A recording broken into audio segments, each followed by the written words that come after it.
creating a more connected product design process. We will focus in on new product introduction.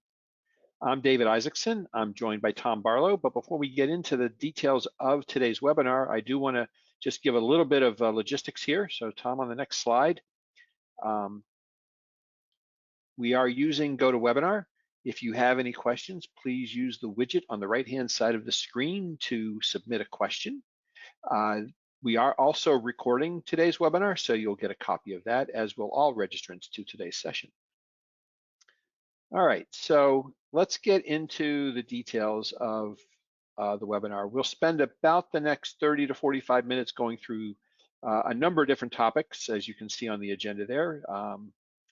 I'll go through a little bit of an introduction, then come back on at the end to finish up with an overview of ETQ, and we'll do our Q&A. And in the middle, Tom Barlow, who's our strategic solutions engineer, will give an overview of the new product introduction process and even give a demo of how you can do some of those activities.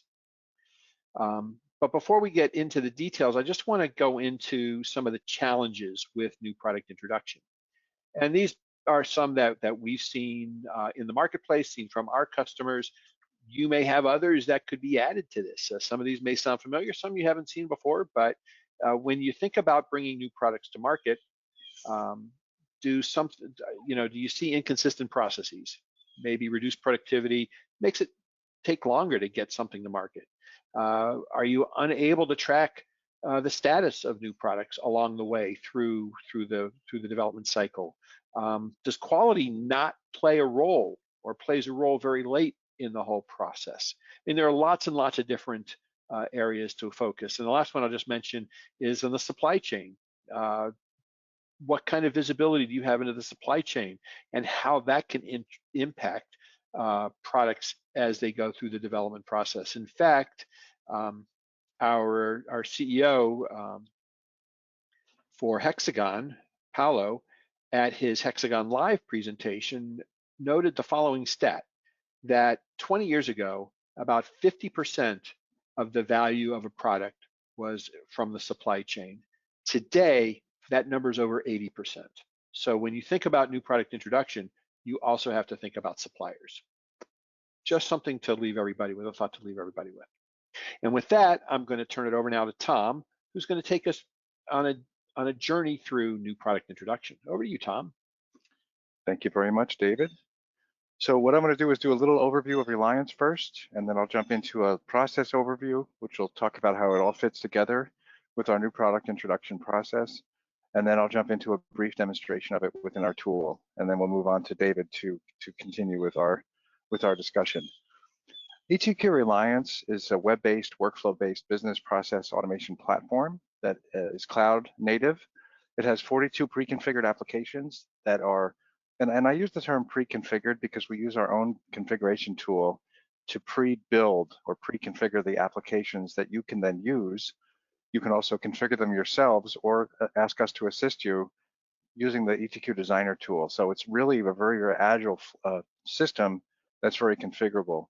That all sits on one platform, so everything looks and feels exactly the same. And as I just mentioned, it's in a software as a service available within Amazon Web Services. We've had many, many customers. We've been doing this for 30 years. We have a proven ROI. So our goal is to have more engaged users, more productive users, more knowledgeable users, to drive digital transformation by empowering you with the flexibility to adapt, the visibility of information to make decisions, better business decisions faster, and have one global platform that can enable all these different business processes. And the system is future-proof, and it's really future-proof in two ways. One is from a technology perspective, because it's built in best-in-class, best-in-breed web tools, cloud-native tools, we can easily be up to date with all the recent technology within our system, but also because of the configurability of the platform, there's no situation that you can't introduce, such as a business process, that cannot be configured without programming using our system. So from a future perspective, if you have changes or even future needs for other processes that need to be implemented on the platform, our system can easily support that with configuration without programming. The version that we're going to be looking at today is called ETQ Reliance NXG, which stands for Next Generation. And it is based on 4 pillars that we're constantly focusing on for improvement. One is usability. We want to make it easy and intuitive for users. We want to make it extremely flexible so that the system can be configured to meet your own needs and requirements. We want to ensure visibility into things, into trends, into metrics and things that are going on. So we have a very powerful analytics tool to help you make better business decisions faster. And the system is scalable across not just large organizations, but as David mentioned, you can extend the use of our system into your supply chain as well with the scalable nature of our platform. The way we package our system, we have a core set of applications on the platform. And these applications, as you can see on the left side over here, and then we have different application sets that you can choose to add optionally to the platform. The one that we're going to be talking about today is new product introduction, which includes about 4 or 5 additional applications above and beyond the core applications, which are included as well as part of our system. The applications and the system itself are based upon the 6 very, very powerful genetics or core functions available on the platform. The first one we've already talked about, which is adaptability, the ability to adapt the system to meet your own business requirements, to be agile, so you don't have to modify your business processes to accommodate our system, but rather without programming, you can configure our system to meet your own requirements. Connectivity is really the interactions between processes. So yes, ETQ Reliance is based on workflow at its core, which means that you can configure business rules to carry out your own business processes. But more importantly, almost in workflow, is the ability to have connections between processes. And in a few moments, I'll be talking about the new product introduction process overview, and you'll see a bunch of different processes that can interact with each other, and it's connectivity that allows that to happen. In addition, you of course have other systems that have other information that need to either be leveraged by our tool, or we need to trigger information to occur, trigger things to occur in those systems. Things like ERP systems, PLM systems, CRM, customer relationship management tools, Active Directory HR systems. Those all have information that other people are managing, and we can leverage that through integration. So it really becomes a sort of a fully automated set of processes that you could automate with our system, as well as integrating with existing ones. Contextual awareness is what allows you to implement our system at a large global level. So you have your organizational structure, the hierarchy of your organization. You're going to have the corporate entity at the top, and then business units under the corporate entity, and then different countries under that, and then different states or different cities under that, different facilities. There's no limit to the number of level or branches that you can have in the hierarchy.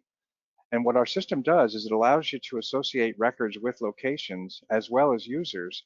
So when someone logs in from a specific location, the system can dynamically filter automatically to only allow users to access the information that pertains to them. And that gets more important as the complexity of your processes increases, because when a specific user logs into the system, it can only show them the information that they need to see. So from a security perspective, they can only see the things that pertain to them. And also from an ease of use perspective, they don't need to see anything else that other than the things that pertain to them. So therefore, our system can ensure that occurs. That capability goes very much hand in hand with the next one, which is called external collaboration. And David alluded to the power of and the importance of supply chain quality.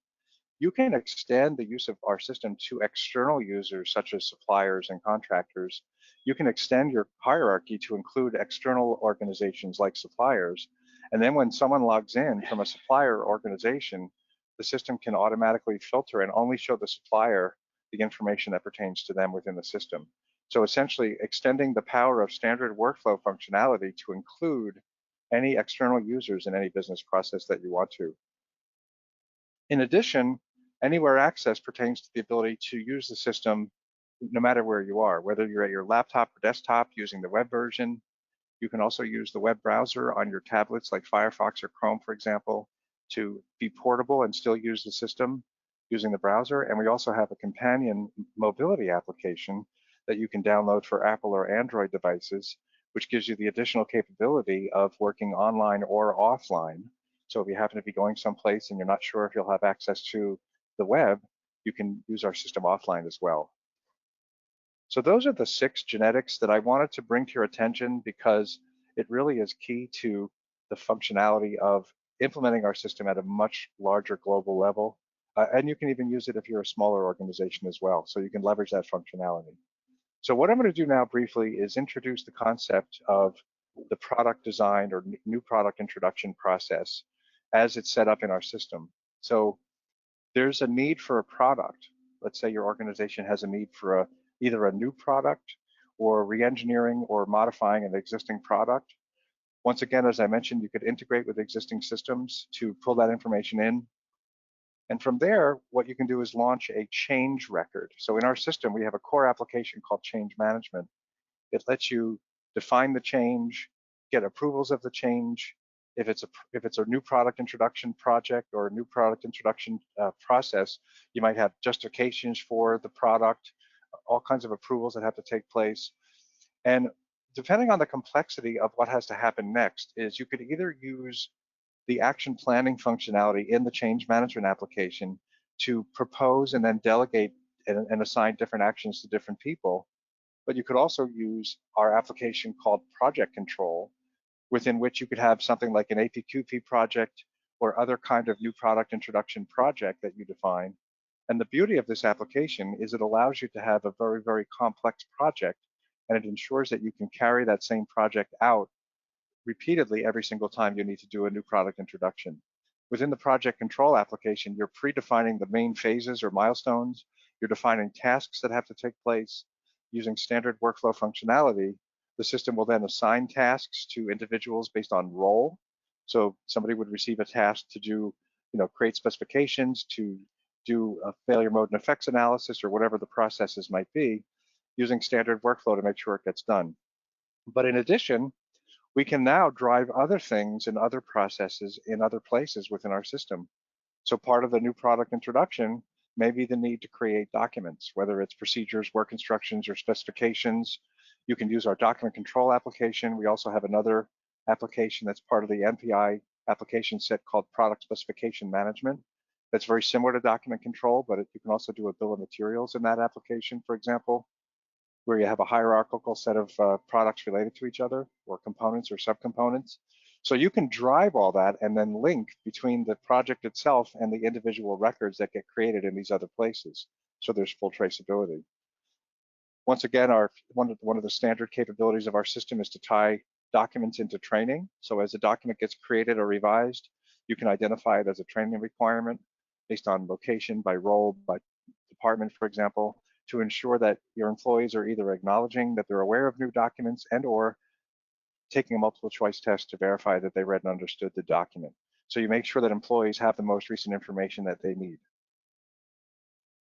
In addition, you might launch an FMEA. We have an application called Failure Modes and Effects Analysis that allows you to do your design FEMAs, your process FEMAs, all kinds of other FEMAs and whatnot, relating them to actions that have to be taken, et cetera, et cetera. So there would be a link from the task that says we have to do a FEMA to the one or more FEMA records in the FEMA application. PPAP, or Production Part Approval Process, is another process that often is involved in more complex products where you have to request that your supplier provide you with submission details about the product. And it could be a very complex process where there might be 15 or more different documents that they have to provide, or proof of their capability to meet your requirements for that product. So we have a PPAP application. Using external collaboration that I mentioned a few moments ago, you can assign PPAPs directly to your supplier within the system, and they would receive an assignment from our system, and they would be able to interact with the system. They would get reminders automatically from our system as the due date approaches with a utility called Escalation Management, and they can attach the submissions to the actual PPAP record. So once that record gets completed and routed back to somebody within your organization, that PPAP record becomes a record of the attachments. So the content that was provided is actually stored in the place where it was supposed to be stored, which is the PPAP related to that supplier or that product. You can also launch something like a meeting, for example. So maybe at the end of a phase of a project, you may have to do a phase gate review and conduct a meeting. We happen to have an application in our system called Meetings Management. that lets you define meeting agendas and store minutes and identify actions and corrective actions that have to take place from those particular meetings. So this is really, at least the way we pre-configure it out of the box, is how we see the new product introduction process. And I mentioned a few minutes ago that the connectivity was really important because of the fact that everything is so tied together. So there's full traceability, there's linking from each record to each other record within the system, so that there's a full accounting of what happened for that particular project. So that's the overview of the process. And what I was thinking we could do for just a couple minutes is maybe look at a little bit of this within the system itself. So I'm going to pull up the Reliance system right here. This is what's called the Reliance homepage. Each user has a different homepage, perhaps based on their responsibility within the system.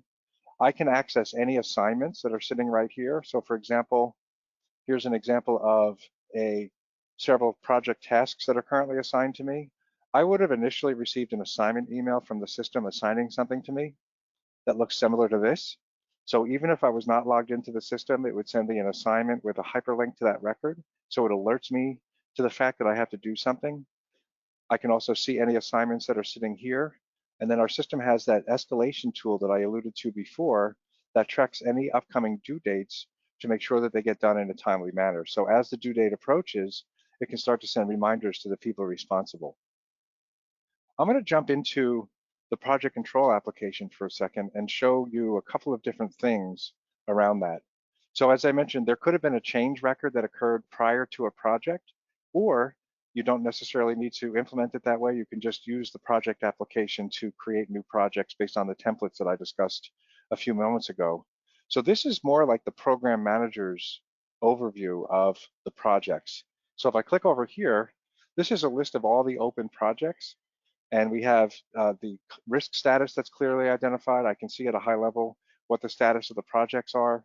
If I click on a specific project record, this is an APQP project for a specific product. You can see that we have the workflow at the top with the due date assigned here in the middle. And from this project, I can do things like see the Gantt chart. So these are the phases of the project, and these are the individual tasks.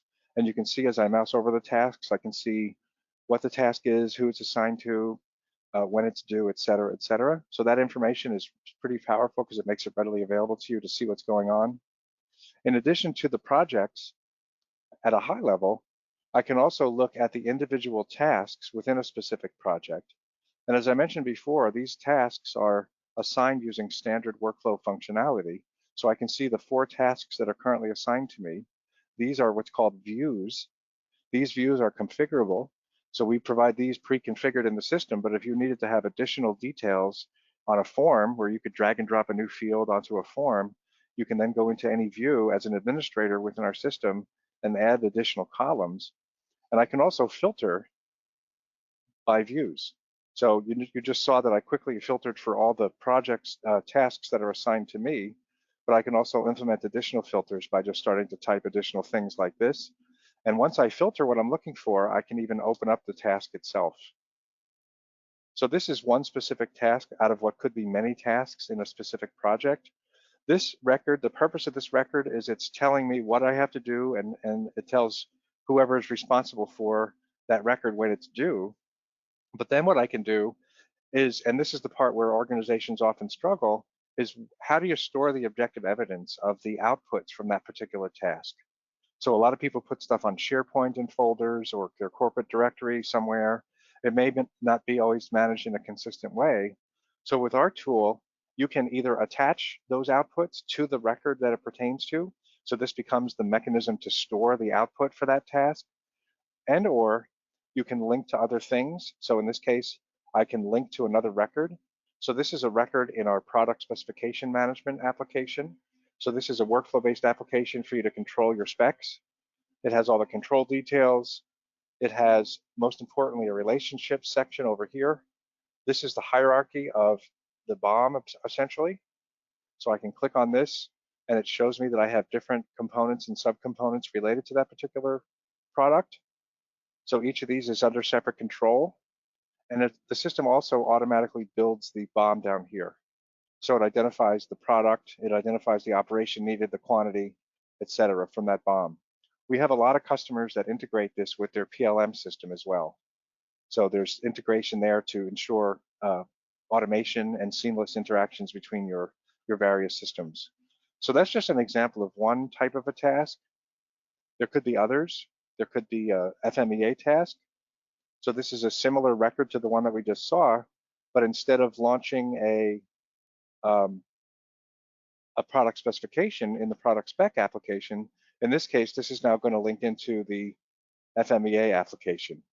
So this allows you to conduct your FMEA. There's a spreadsheet attached with all the details where you can conduct your FMEA.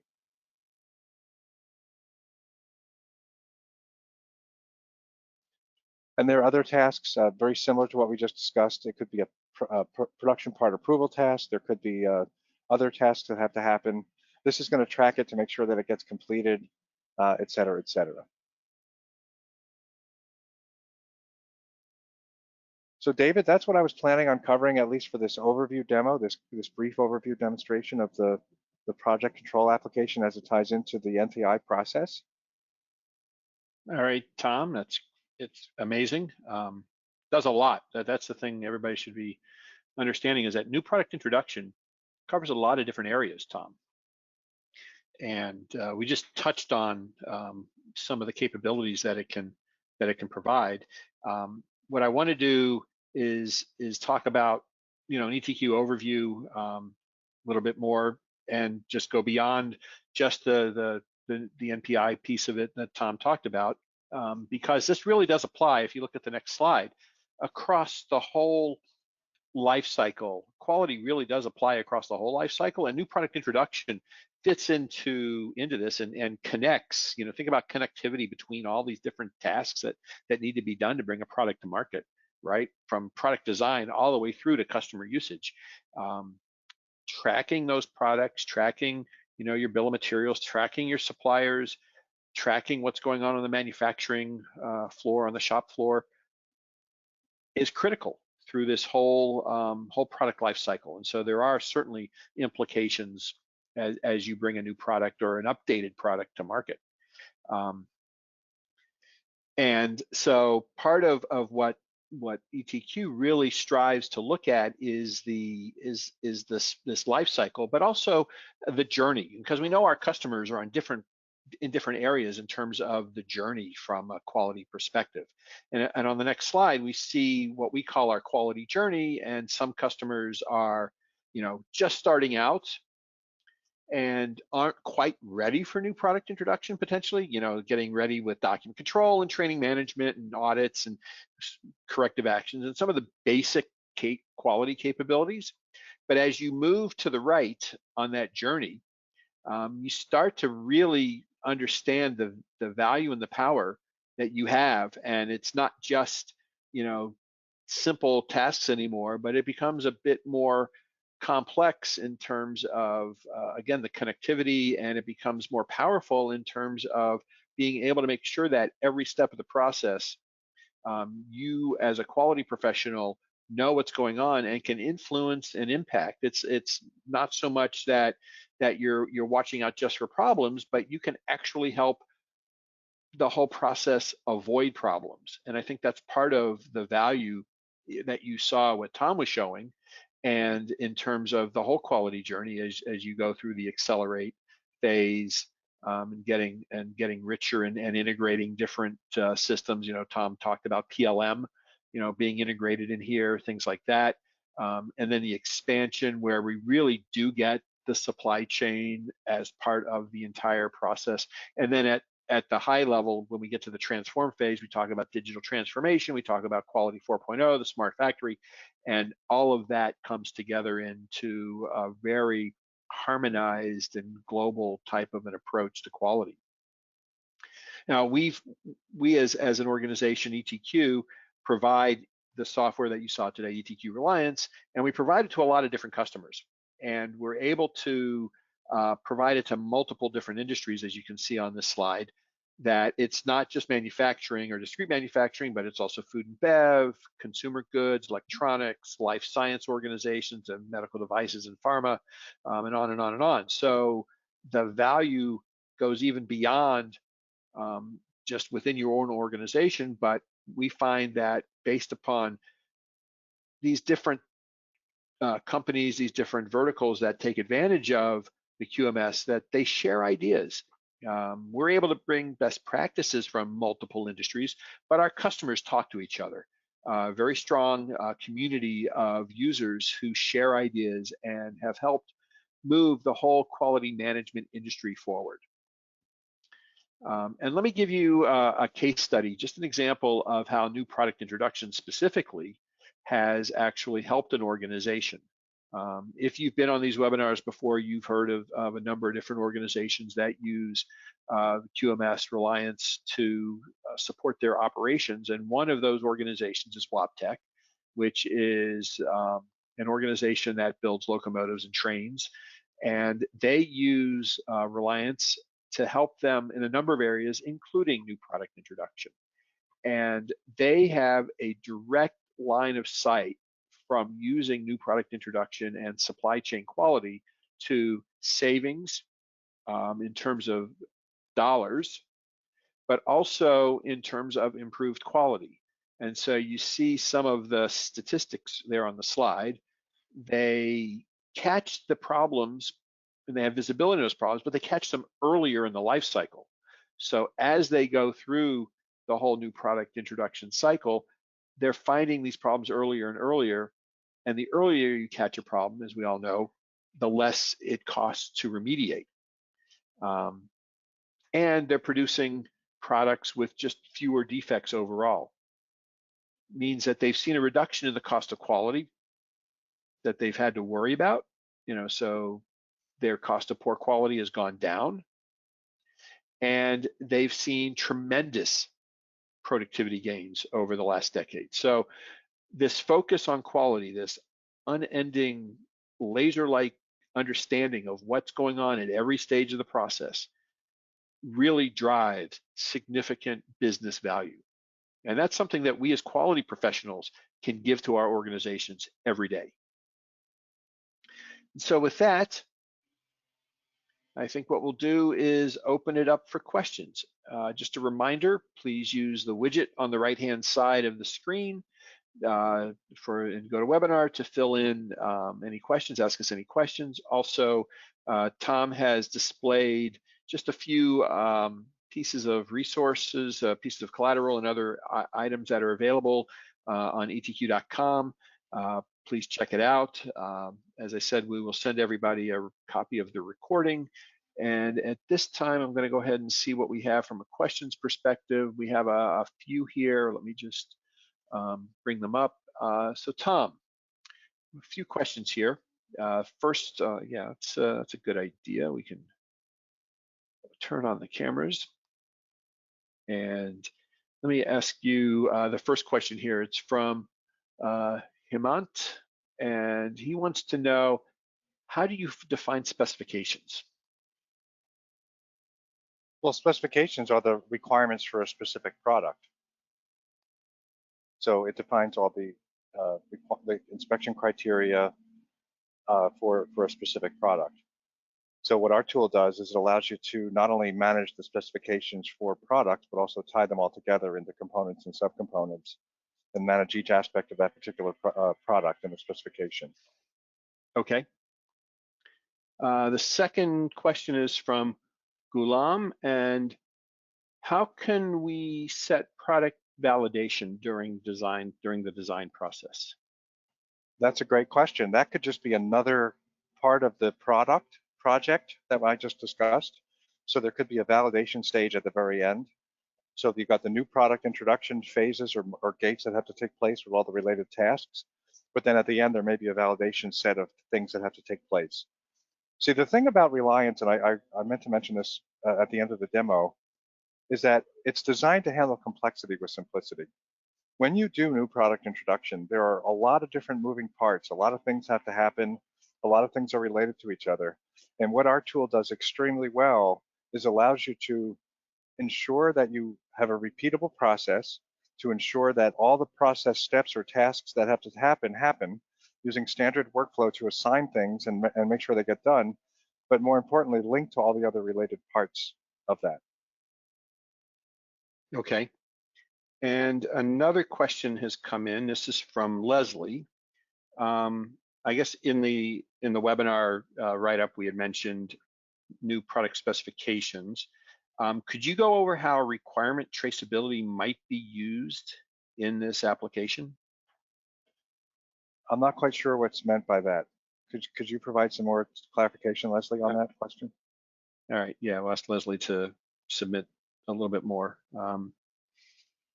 And then while we're waiting for an update from Leslie, next question from David.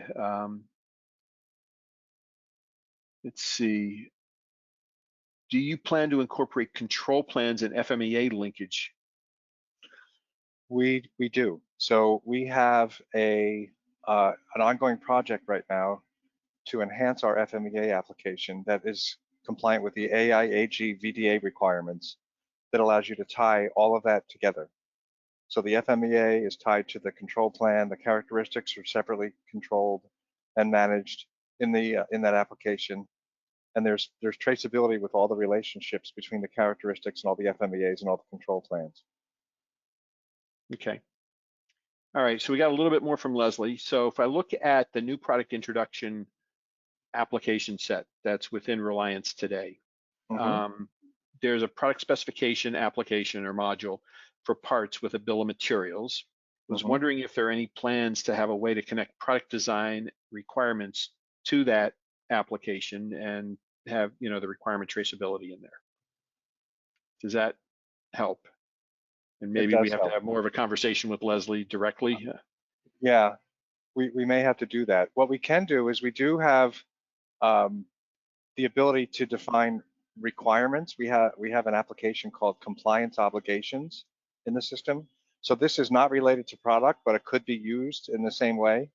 And what it allows you to do is it allows you to tie requirements to specific documents in our system. And that same functionality could be leveraged in product specification management, where you can say this particular specification addresses these requirements. So there could be a link back to the source requirements so that you would have essentially a traceability matrix that you'd be able to produce in the form of a view if you wanted to, that could be searchable, for example, to show and ensure that you're methodically addressing all those requirements from a functionality perspective in the actual documentation that you have. Okay. And tell you what, we'll try to follow up with Leslie afterwards to make sure that we've gotten her questions answered. Here's the next question from Chris. This is a big one, Tom.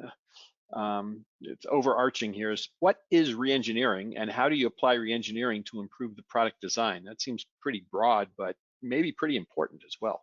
Yeah, and that could tie into other things too. So what is the reason for reengineering? Is it related to defects that you're having, which you could be tracking in a nonconformance application? You could be doing metrics and reporting on defects related to specific failure modes, for example. It could require that you redesign the product or modify different parts of it. So there's a feedback loop that could be set up within the system based upon actual issues or based on any other impetus for that particular redesign. So as I mentioned, I sort of addressed the concept of reengineering when I put up the process overview diagram, because reengineering could start with a change request, and the change request could have come from another issue like a nonconformance or maybe trend analysis or evaluation of your metrics and KPIs that you have that you're tracking within our system or others. So reengineering might require modifications to the specs. It might require modifications to the failure modes. It may require modification of the PPAPs and more information from your suppliers. So our tool is designed to handle the large complexity of all these different moving parts by linking everything together and enable to trace everything within the system.